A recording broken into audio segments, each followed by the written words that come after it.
सो expected salary, ये question इतना ज्यादा इंपॉर्टेंट है। आइदर यू कैन, अगर आपने इनअप्रोप्रिएट नंबर दे दिए तो you can even lose your job. जितना एक कंपनी के लिए स्किल्स इंपॉर्टेंट होती है, उतना ही उनके लिए ये मनी मैटर, सैलरी भी उतनी ही उनके लिए इंपॉर्टेंट होती है।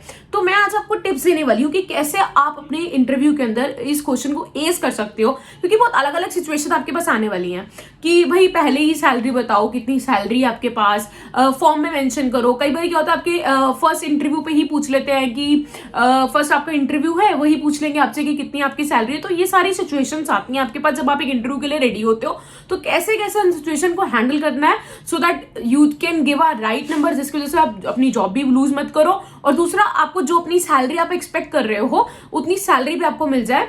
और उसके बाद ये टिप्स देने के बाद मैं आपको रियल एक्सपीरियंसेस बताने वाली हूँ लोगों के विद कि लोगों के साथ कैसा कैसा हुआ और उन्हें कैसे इस सिचुएशन के मतलब दे हैंडल द सिचुएशन। सो सबसे पहले tip, never ask about salary in the first interview. अब कई लोग ऐसे सोच रहे होंगे कि भाई हम तो we are changing the job only for the salary purpose only, अच्छे कंपोजिशन है तो, बट कंपनी को ऐसा लगता है कि आप आज चेंज कर रहे हो फॉर अ गुड सैलरी, तो आप एक लॉयल नहीं हो, फिर दोबारा आप बहुत क्विक चेंज कर लोगे सैलरी के पर्पज से। तो इसलिए आप पहले इंटरव्यू पे सैलरी मत पूछो। और अगर वो लोग भी पूछते हैं, this is the second tip, अगर वो लोग looking for the overall fit and the package, तो जिससे उनको लगेगा कि और ओपन टू पैकेजेस एंड आपको आगे वाले राउंड्स में हम लेके जा सकते हैं। अगर वो फिर भी आपको they start pulling the trail कि नहीं भाई आप हमें एक नंबर बताओ, आप एग्जैक्ट नंबर बताओ, तो उस केस में क्या करो, पहले से रिसर्च करके रखो कंपनी का कि कंपनी उस पोजीशन के लिए क्या ऑफर कर रही है, राइट।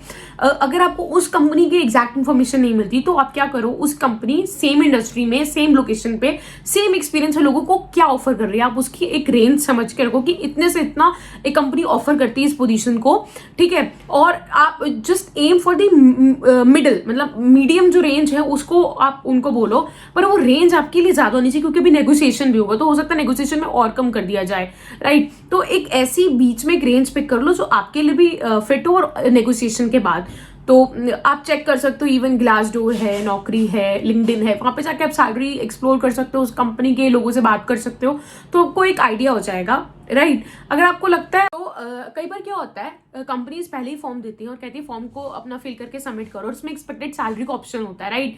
तो एक्सपेक्टेड सैलरी के अंदर आप उनको एक ऐसी रेंज दो जो आपको भी फिट कर रही है और कंपनी को भी फिट कर रही है, but doing your all your research कि कंपनी कितना ऑफर करती है, सो दैट आप बहुत ज्यादा हाई नंबर भी ना दे रहे हो और लो नंबर भी ना दे रहे हो। मैं आपको फिर ये कहती हूँ, कंपनी सबसे पहले एक्सपेंसिव कैंडिडेट्स को एलिमिनेट करती है, राइट। तो अगर आपने बहुत हायर नंबर दे दिए तो आपके चांसेस ज्यादा होते हैं कि आप नेक्स्ट राउंड में ना जाओ, क्योंकि कंपनी के लिए स्किल भी उतनी इंपॉर्टेंट है और उतने उनके लिए सैलरी पैकेज भी उतना इंपॉर्टेंट है।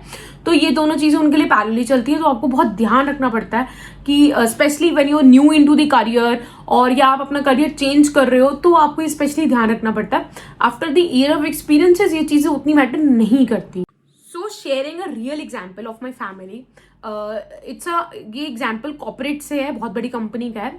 वन ऑफ माई कजन ने एक बहुत बड़ी कंपनी के अंदर इंटरव्यू दिया, that is the top 10 companies of India की है, उसमें इंटरव्यू दिया। और फर्स्ट इंटरव्यू में the interview go so smooth, इतना अच्छे से उसका इंटरव्यू गया, उसने सारे क्वेश्चंस के जवाब बहुत अच्छे से दिए, एंड द कंपनी ने उसको अपना डिपार्टमेंट के बारे में और सब कुछ बहुत अच्छा बताया।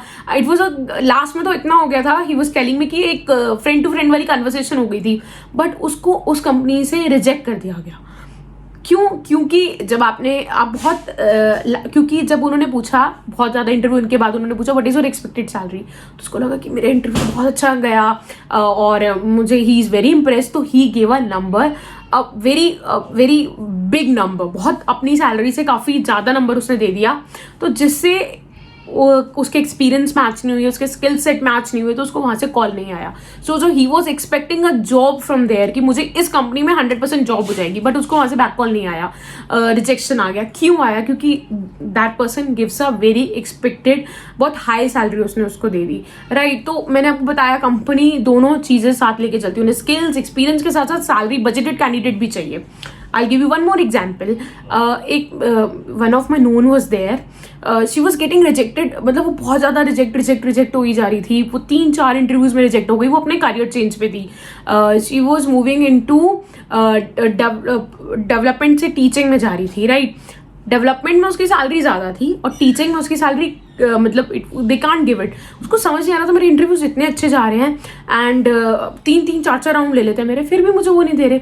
फिर वही प्रॉब्लम कि she was not asking the right appropriate salary. अब किस इंडस्ट्री में चाह रहे आपको देखना पड़ेगा आपको। वो कह रही थी मैंने अपनी सैलरी अपनी कम कर दी, राइट, कि भाई मैं वहाँ से अगर for example I was taking 50,000 per month, मैंने यहाँ पे 40 बोल दी, but that was not even matching standards of that industry. तो कैसे पे करेंगे, राइट? तो वो मैच नहीं हुआ। इंटरव्यूज बहुत अच्छे जा रहे, 3-4 राउंड इंटरव्यूज के ले रही थी, बट फिर भी at end of the result answer ही नहीं आता था, कुछ जवाब ही नहीं, तो उसको समझ ही नहीं आ रहा था कि इशू क्या है। सो सैलरी बहुत इंपॉर्टेंट पार्ट होता है एक कंपनी के लिए। आपको ना ही बहुत ज़्यादा लो सैलरी बोलिए, ना ही बहुत ज़्यादा हाई सैलरी बोलिए, इट इज़ वेरी इंपॉर्टेंट। तो मेरे फैमिली के रियल एग्जाम्पल्स है जो मैंने आपसे शेयर करे हैं। प्लीज़ आप बताओ कि आपके कैसे इंटरव्यूज आ रहे हैं, और कोई आपके साथ कुछ मतलब आपके साथ कुछ प्रॉब्लम हो तो please connect me on Instagram so that I am very happy to answer it.